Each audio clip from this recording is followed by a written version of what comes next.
Hi, my name is Joe Pass, and welcome to my Hot Licks video. Those were not exactly hot licks, but just a little concept that I'd like to talk to you about, among other concepts on this particular tape, that I hear questions that are asked me often by young guitarists about how do you play so many substitute changes, and what are you thinking about when you're playing? And so I took a little chord pattern. I think it's, let's see, now I'm not good at numbers, but let's see, I think it's 1-6-2-5, or C major, A minor, D minor, and G7. And I tried to show some substitute changes that I would use if I had a 1-6-2-5 pattern. And a 1-6-2-5 pattern is basically in thousands of pieces, all American music, from Gershwin, Jerome Kern to Stevie Wonder and Willie Nelson. Anyway, so I want to talk to you a little bit about some of the concepts that I would use. They're very basic and very simple that I would use to embellish a 1-6-2-5 progression.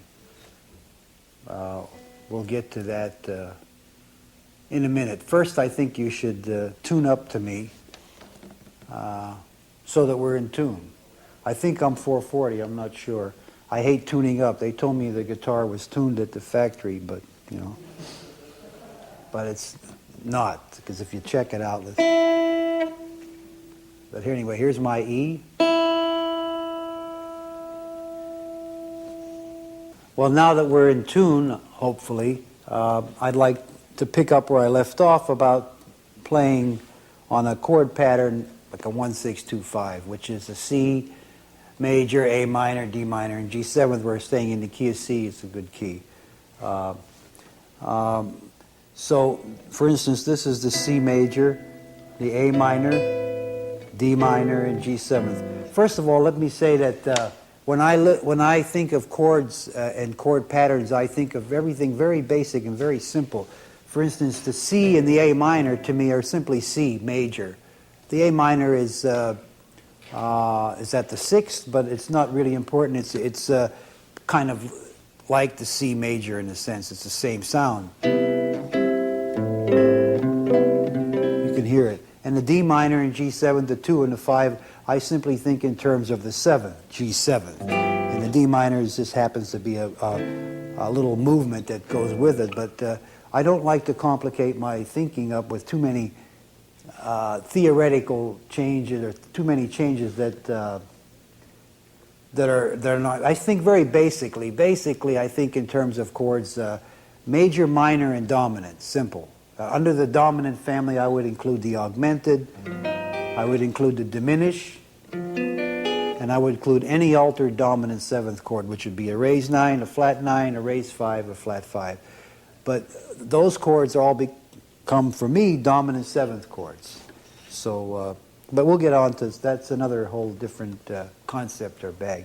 So on the 1-6-2-5, you can play 1, 6, 2, and a 5 chord. Now, if you notice, my 1 chord was a C major 7th, my 6 chord was an A minor 9th, my 2 chord is a D minor 11, and my whatever this chord is, what is this, a 5? My 5 chord is a G 13, which means that you can always alter your changes by adding tones to them. You don't have to necessarily play.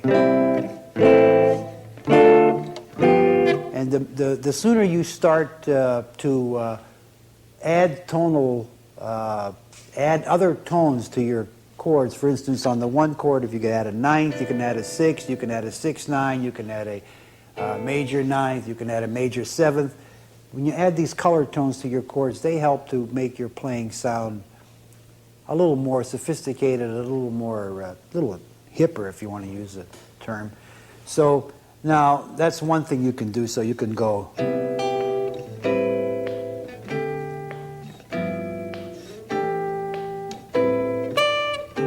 You can add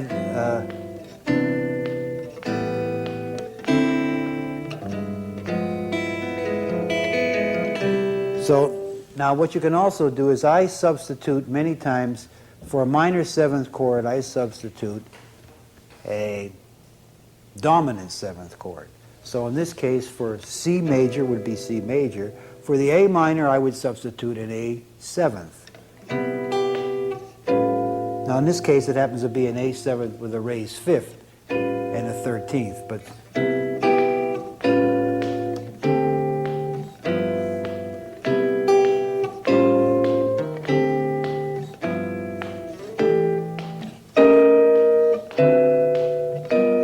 so I'm substituting for the minor, A minor, I'm substituting A7.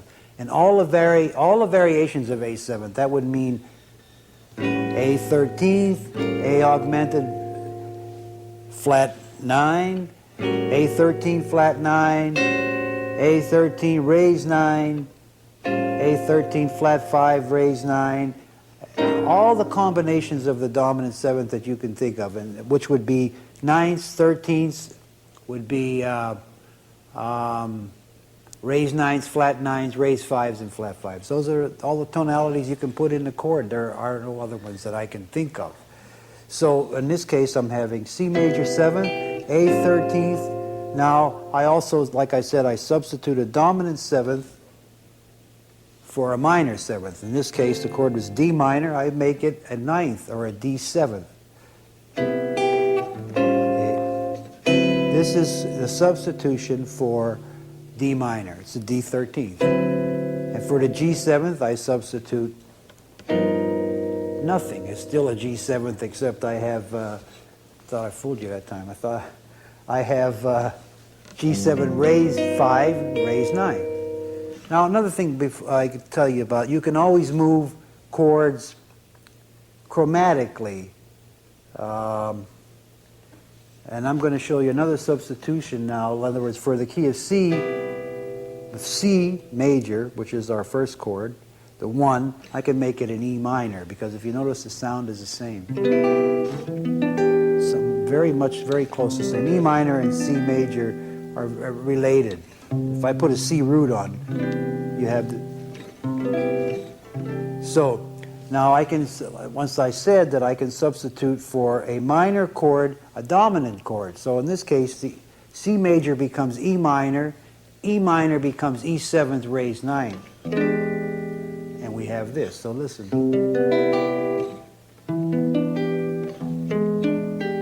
So I'm substituting now E 7th raised 9 for C major, coming from E minor, which is a substitution for C major. It sounds like a lot of substitutions, but it's really very simple, because what I'm getting at is this. For the E major raised 9th, E dominant 7th raised 9, I should say, you can always move, like I said, your chords in a line. E 7th is a substitution for C.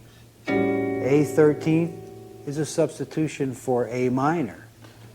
D 7th raised 9 is a substitution for D minor 7th. G 13th is G 13th. There's no substitution. It's just an added tonality to G 13th. So this is what you got. This is replacing this. So what you got is, this is what we started with originally. We're substituting. You can add tones to these substitutions like this. Raised 5, 13, 6, 9. Raised 5, raised 9, 13, 6, 9. So you can always, you can go, let me get back to where I'm, gets to be a lot of substitutions pretty soon. So let me give you some examples. E 13th raised 9 can be a B flat 13th by changing the root. A 13th is A 13th. It can be an E flat 7th raised 9 by changing the root. You don't change any fingering. You don't have to get any chords that are really difficult to play. I don't believe in playing anything that's real hard. If it's real hard, forget it. Because it takes you so long to finger something like that by the time you get it, you can't do anything else. And the object of playing so-called jazz guitar or solo guitar is to be free to play the music that you feel and hear, and not to be tied down with trying to do something that's very technical or very difficult, because it just gets in the way of the playing. And the object of playing the instrument is to play the music that you hear, as I said, and that you feel. And the instrument is just a means to express the music that you want. So I don't know how good it is to not to play real hard things, but I don't like to. Anyway, so E becomes B flat, A becomes E flat, or E flat becomes A, D becomes D and A flat. So you can move, I can't remember the word that I'm looking for, chromatically. A, it's B flat, A7, G7, A flat 7, B flat, A7, A flat 7, G7. That's one pattern. E7, E flat 7, D flat, D7, D flat 7. So let me show you. This is what we start with.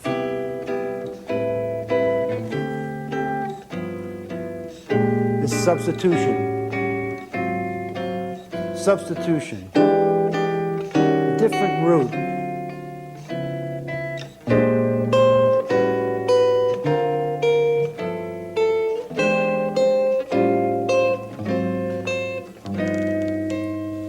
You don't have to do that one. That's the hard one. The reason I did that was because you want to keep, sometimes you can move voices back. This is the moving a voice.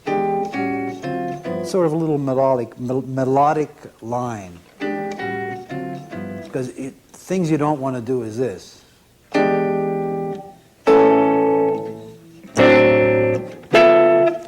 In other words, you want to keep continuity in your chord playing.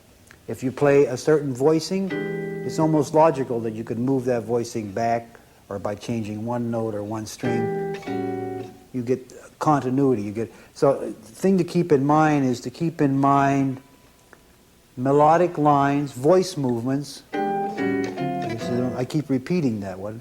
Voice movements, or a common tone in your chord, like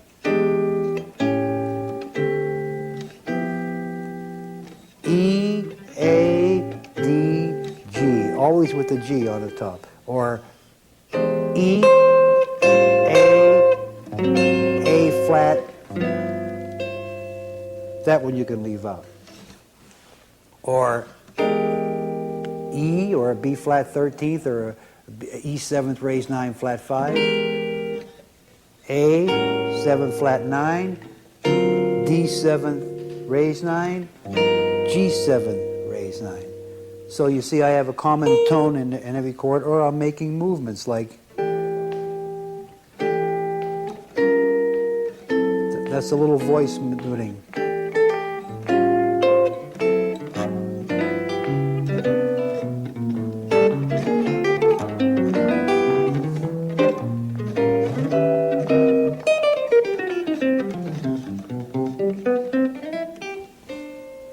Anyway, so let me once review what I was trying to talk about. I was talking about 1-6-2-5 pattern, very simple pattern, and talking about substitutions. One of the substitutions is to add color tones to your 1-6-2-5 pattern, which would be adding 9ths and 13ths, which would be 6 9ths and 13ths and major 7ths, adding those tones to your 1-6-2-5, or changing some of the chord progression. The one chord is a one chord, it stays a one chord. You can't make the one chord a dominant chord. In other words, you can't make it a C7th in this case. But you can make the one chord an E7th raised 9. Now you can't make it a 9th, because how does this sound? That's what we're starting with. Now, you can't say I'm going to make this. It doesn't seem to sound right, but how does this sound? Pretty close, because we have a tone, we have some of the tones in the one chord are included in the E7th chord. But if you make it a 9th or a 13th, you're losing That has nothing to do with, listen to the root. Let me see if I can do this. That's not right, but this will be all right. Because that is the raised ninth of E, the C. Now, of course, you don't want to play this chord because it's a dumb chord. You have to watch when you buy books that have 10,000 chords in them, I think. Because 9,000 chords are theoretically correct, but not really usable in the kind of playing we're talking about, which is if you want to play jazz pieces like Green Dolphin Street or Body and Soul in it. Theoretically, they're all correct. For instance, this chord here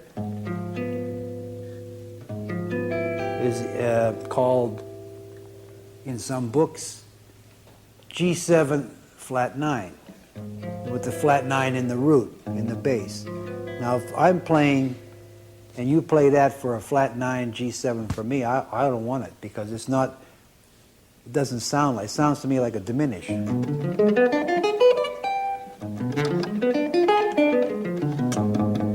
G7 flat 9 should be this. All the altered tones in your chords on the guitar, in most cases, should be on the top strings. Flat 9, raised 9, flat 5 should be on the top 3 strings. And I believe that the lower strings should be root chords. So G7 flat 9 is that.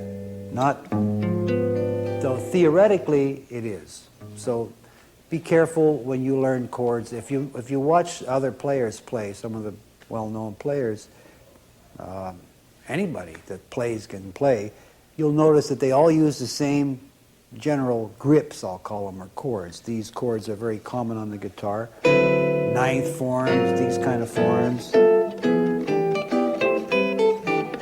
Very few people are playing, real difficult things.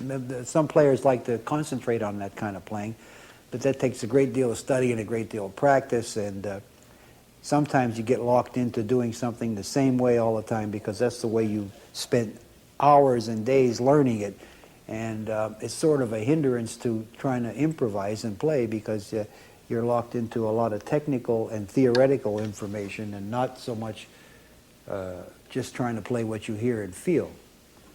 So I might have digressed some, but anyway, where was I? So you can go 1, 6, 2, 5. You can go chromatic from E to A to D to G.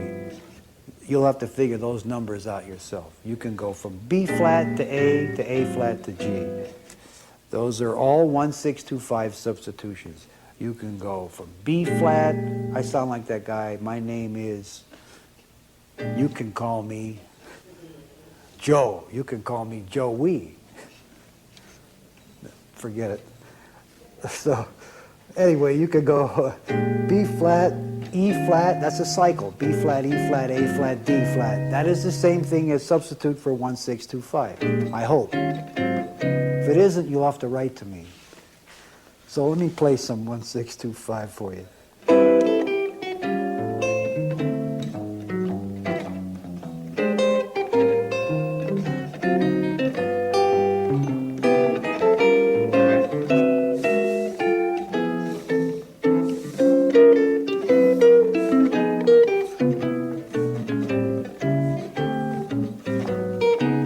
Don't ask me what that is. That's 1, B minor 7, B flat minor 7, A minor 7. Just a little movement. You can always move on the guitar chromatically into the chords that you want. In other words, you can go like this. Or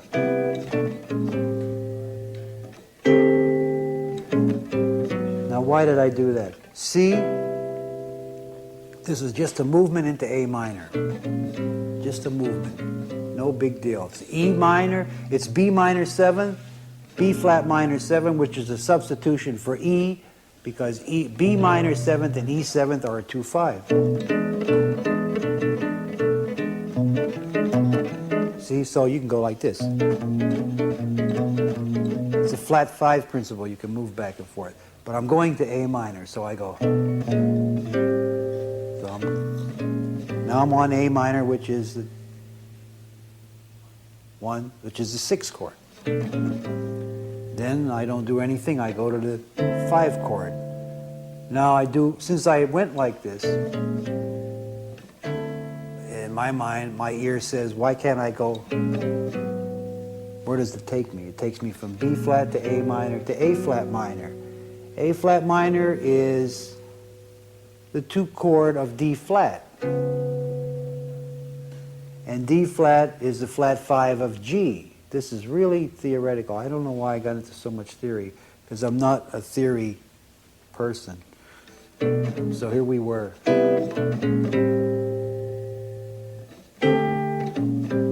But A flat minor, as I said, is the 2 of D flat.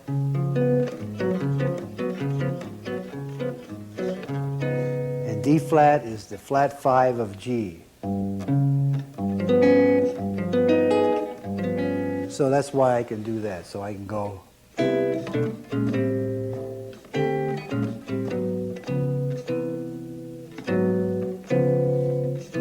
See, A flat, D flat, B, C major 7. Or A flat minor, G7, C major 7. So you see, it's all relative. So those are some movements on 1625. And what you want to keep in mind is, if you use a certain kind of a chord form, think about using it several times. Move it chromatically. Anyway, if you use this form, just think about moving it to A. You don't have to make any big movements. You have a moving line, and you have nice voicing, and it works. And if you ask the question, like, what if other players are not playing those chords? Or how will it sound if I'm playing with a piano player?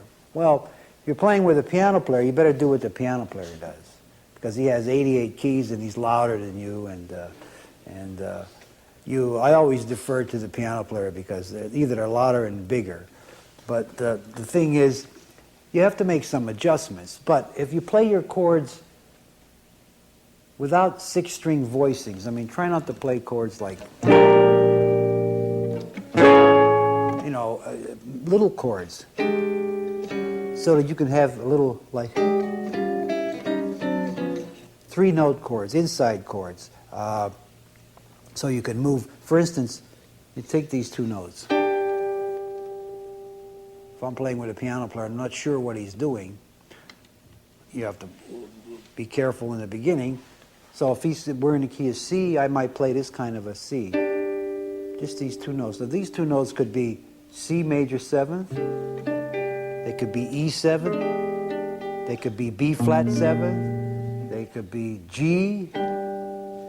They could be E flat major 7th. They could be A flat.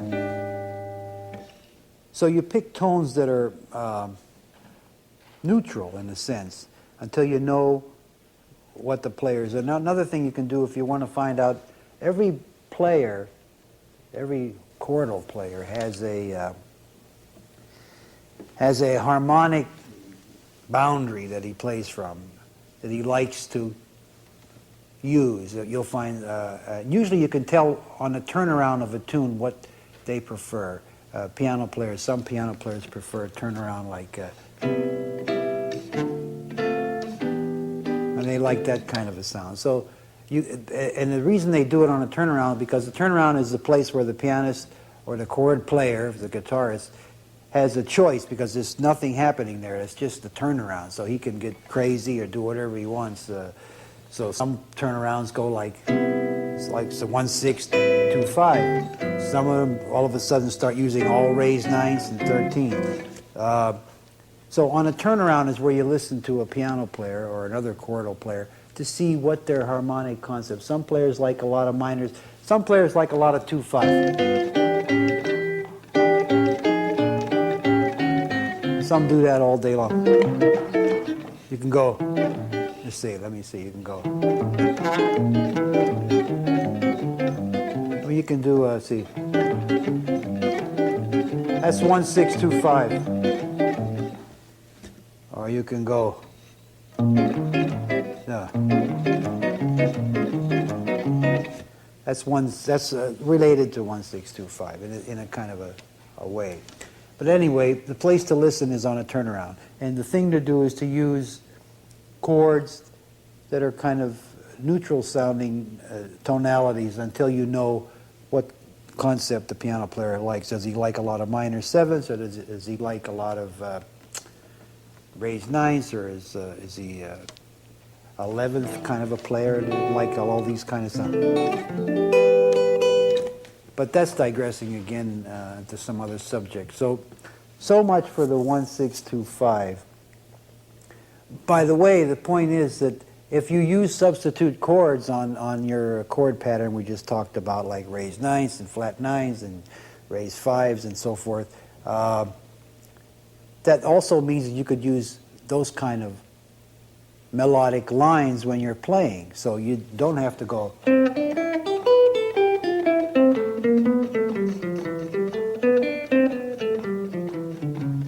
That's kind of plain. 1, 2, 6, or 1625. Those are kind of just kind of scale. You could play.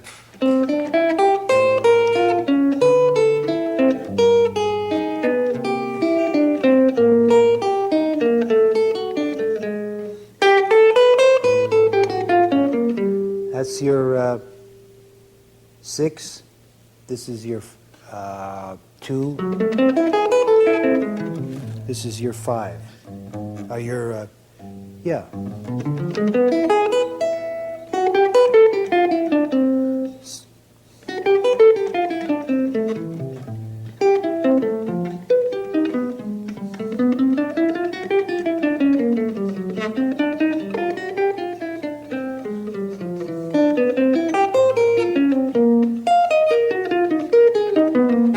This is your 1. Because it's like an E minor 7 flat 5. I forgot about that. 1, 6, 2, 5.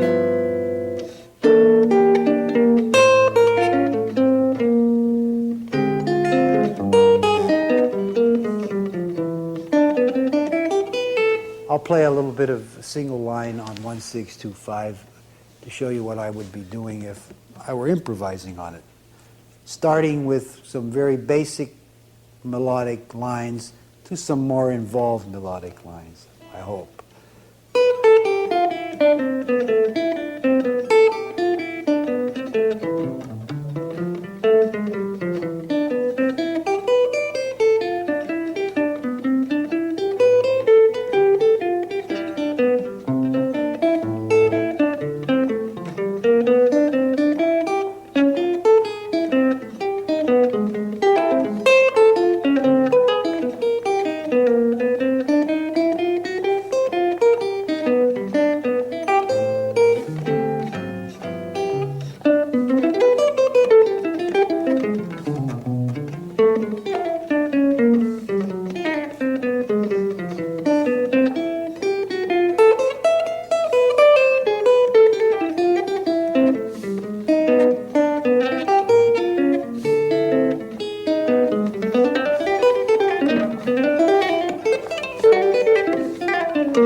I don't know what I was doing there, doubling up a little bit. So what you can do here is maybe on the 1, that, on the 6, is it 1, 6, 2, 5. Those are all augmenteds. On the 1, 2, 5, 2,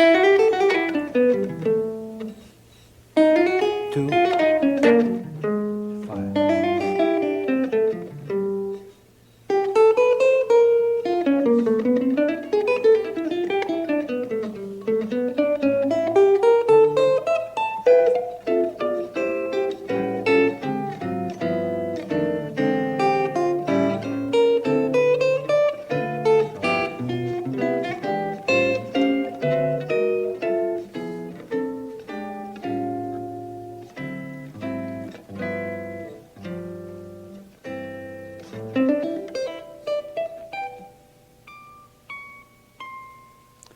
This guitar goes up to D. I never knew that. No wonder I've been missing that all the time.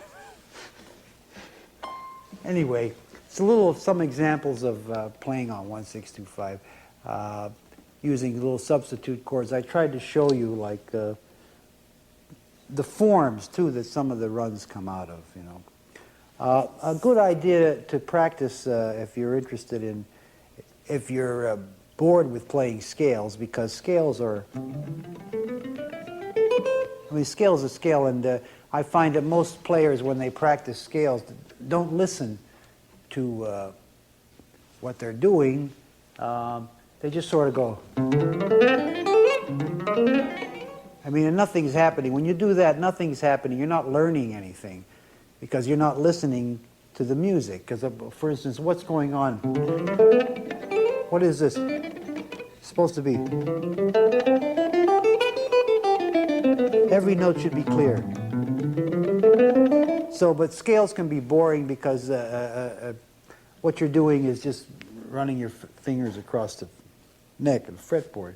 So I thought of a way of making it a little more interesting, which would be to take a note, any note on the first or second string, take this note, and put a chord on it like this. E flat major 9th. Strum the chord, play the root, and strum the chord. So you hear the sound of the chord, because if you want to hear the sound of the chord, it's not, it's like, get it in your ear. Start on the root of the chord, which in this case is E flat, and play a scale.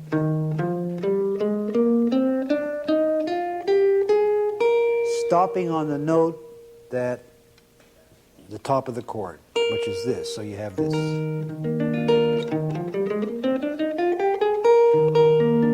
Now that's sort of a scale and not a scale. It's kind of a line because you're not going, which is a scale. You're going. Then take the same note, put another chord on it, maybe a different, maybe this chord.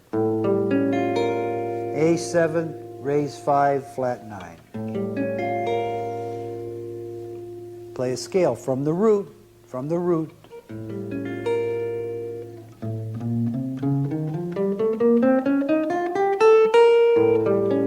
From the root and stop on the same note.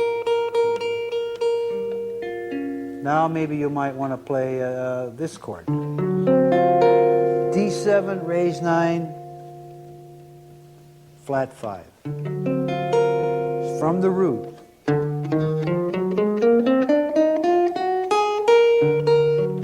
Every time you stop on the same note. So what you have is a pedal tone, one note on the top, and you alter the chord. Whatever chord you want to make, augmented, diminish. You want to make it diminish, give it a root. This diminished chord can have a root of E flat, can have a root of A, can have a root of G flat, and it can have a C, can have a root of C. And I think you can find that out by doing this. And you put a root on each one from the 5th string. Now, I'm sure that's repeated. It's the same. I'm sure that if you know anything at all about theory, you don't have to take my explanation of it. You'll understand it. You'll probably say it's because it's 1, 2, 3, 4, something up a major third, up a third. I don't know. I don't talk about those things. I talk about listening and hearing.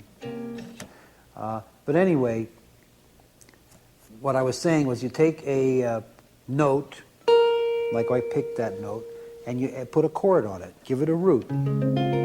That happens to be D flat major 7, 6. The way I knew that was I found out D flat 1, 2, 3, 4, 1, 2, 3, 4, 5, 6. That's 6.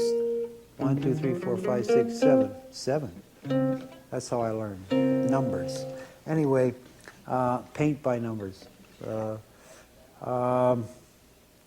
This is D flat major 6. So you take from D flat and you play on scale. This is G7, raised 9, flat 5, same note, B flat.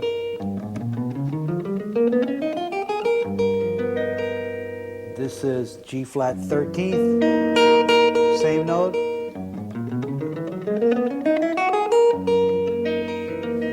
This is A diminished, no, it's not A, it's A7 flat 9, or B flat diminished.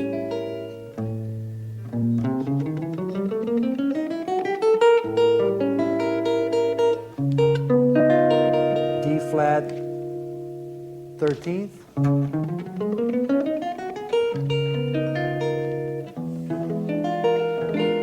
E7 flat 9, flat 5.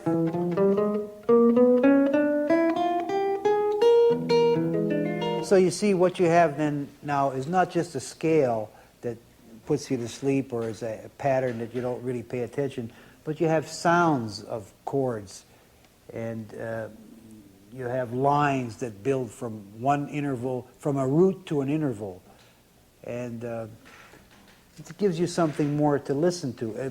By the way, you should always listen when you're playing. Listen to yourself. So many players I see, not many, but some, play chords that they say G7th and they go like this. Now, I mean, that doesn't belong in there. Whether you use a pick or what, that doesn't belong in there. That C is wrong. It doesn't belong in there. But if you don't hear that it's in there, or you play and you don't hear that that note is in there, how do you expect to hear anything else that's like musical? I mean, if you can't hear it, that doesn't sound right. This is a D ninth, nice D ninth, and sometimes I hear players go with the ninth and the root in the bass. So you have to listen very close to everything you play. Something I do is if I play a chord, if I don't like the sound of the chord, I mean, I always say to myself, is that the best sounding chord I can get there? Or can I play something, or can I play? I mean, I'm not going to do anything that's like, but when you grab a certain form, see what you can get out of the form just by moving a finger or two. Now, you don't have to start going. I mean, that's for the guys who want to work real hard. You use about as much as you can in the form. You try something else. Now I'm going to talk a little bit about bass lines and comping with bass lines, because a lot of guitarists ask me about that. And if you notice, I did some of it on the when I was demonstrating the 1625 concept. Anyway, I'll play a little bit to show you.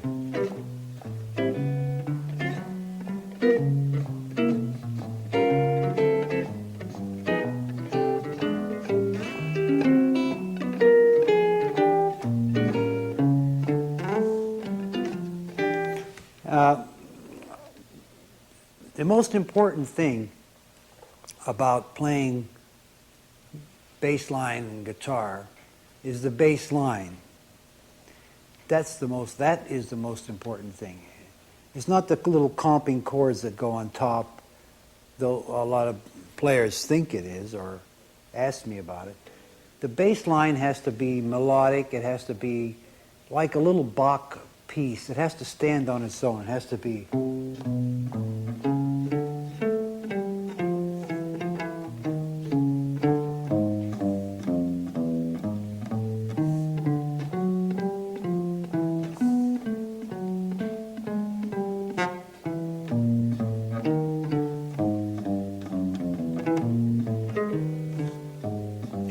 The bass line has to be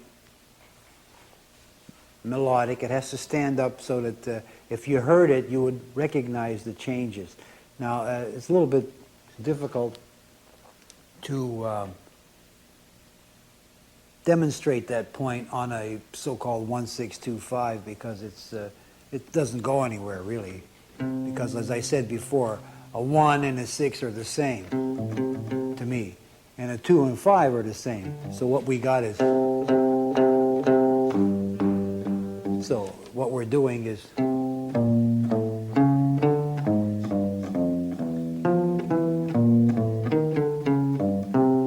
so now let me show you how I do the comping on the 1-6 on the bass line.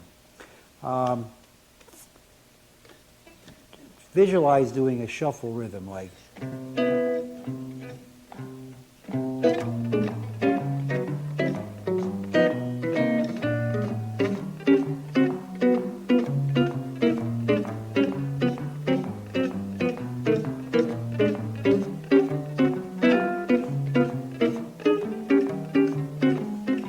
So it's a shuffle, don't go. Shuffle rhythm. And then leave every other accent beat out. No, just.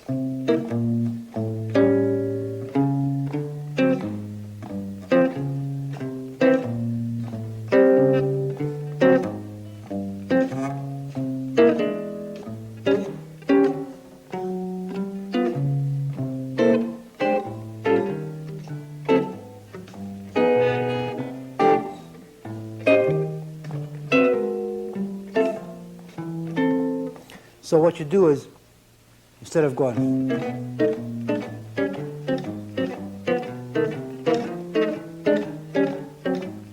you're going, you're leaving out every other shuffle rhythm beat, and you're building your bass line. So the little chords that are played on the top, in this case, happen to be dominant seventh little forms, because this lends itself to that, but it can be a major seventh. Be a sus. Now, after you get a little bit, after you're able to move like,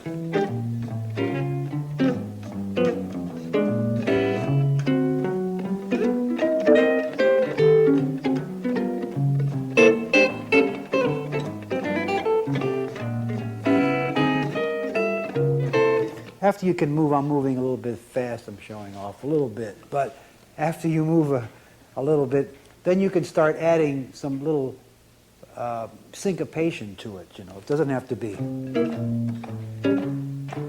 So you notice every other one. Bum, bum, bum, bum, bum. So you can start going.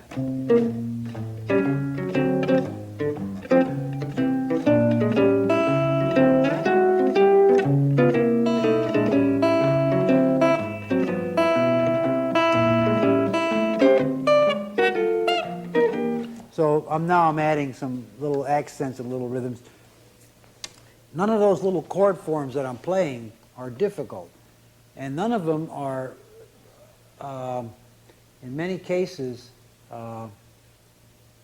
not indicative of the chord that I'm actually playing. Sometimes I'm playing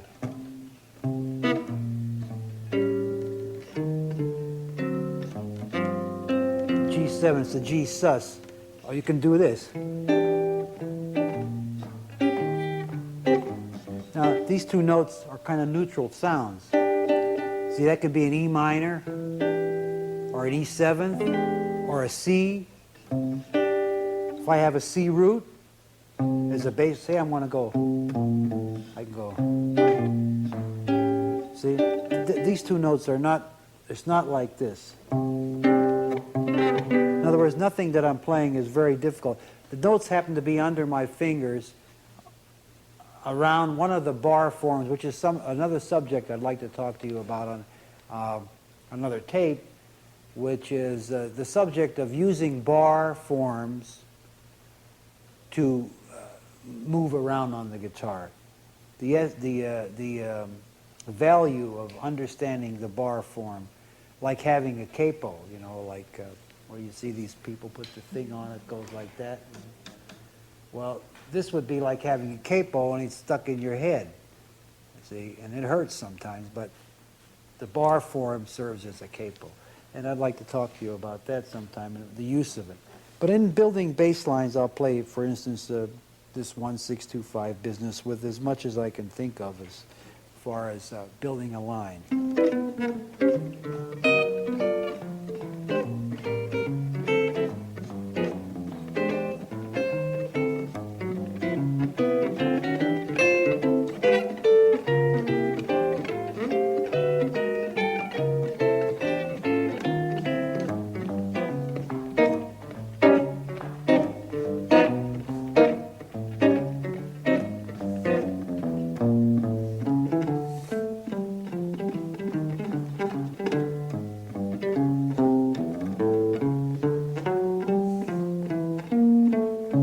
Remember, the bass line is the most important thing. It has to move logically. It can't, it's not that comping doesn't count.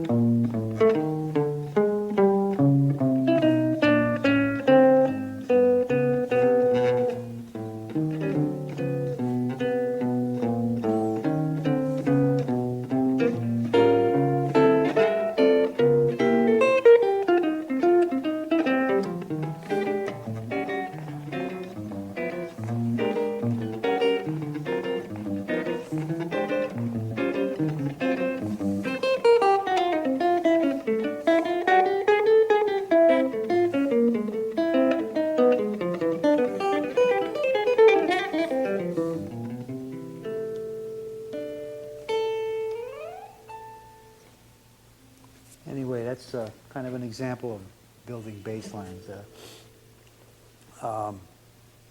The important thing is the bass line itself.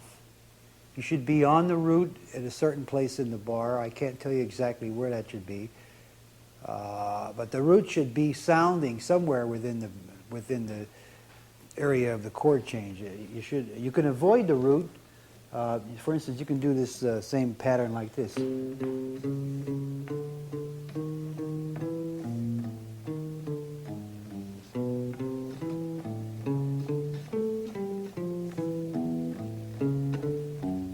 That's the same.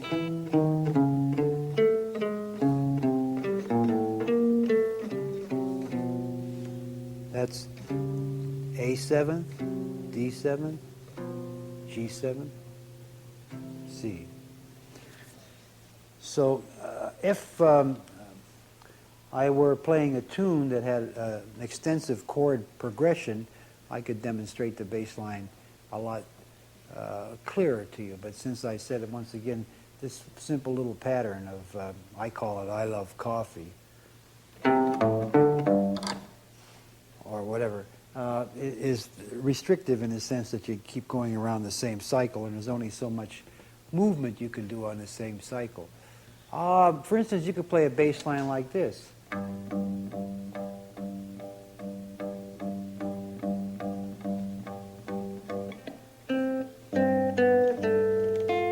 I'll show you.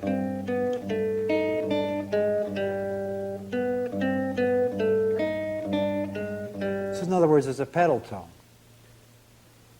So before I finish, I'll play a tune, or I'll play a little piece for you or something. But there are no wrong notes in playing, you know.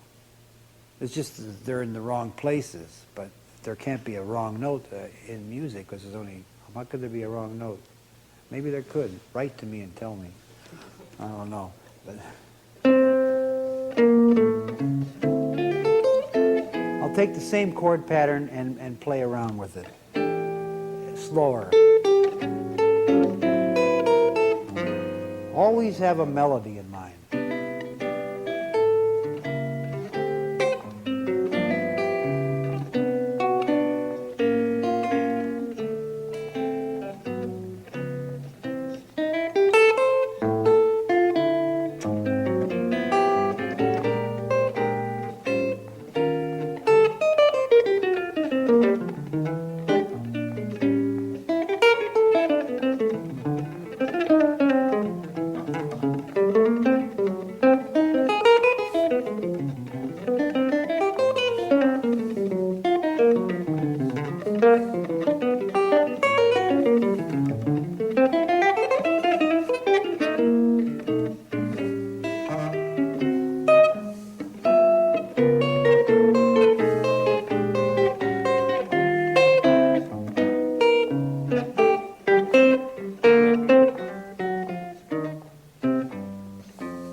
Hi, I'm Woody Mann, and welcome to Hot Licks Solo Jazz Guitar with Joe Pass. The video on this enhanced DVD was originally released in 1986 in VHS format and was Joe Pass's first instructional video for Hot Licks. Joe Pass has long been hailed as one of the true giants in jazz history.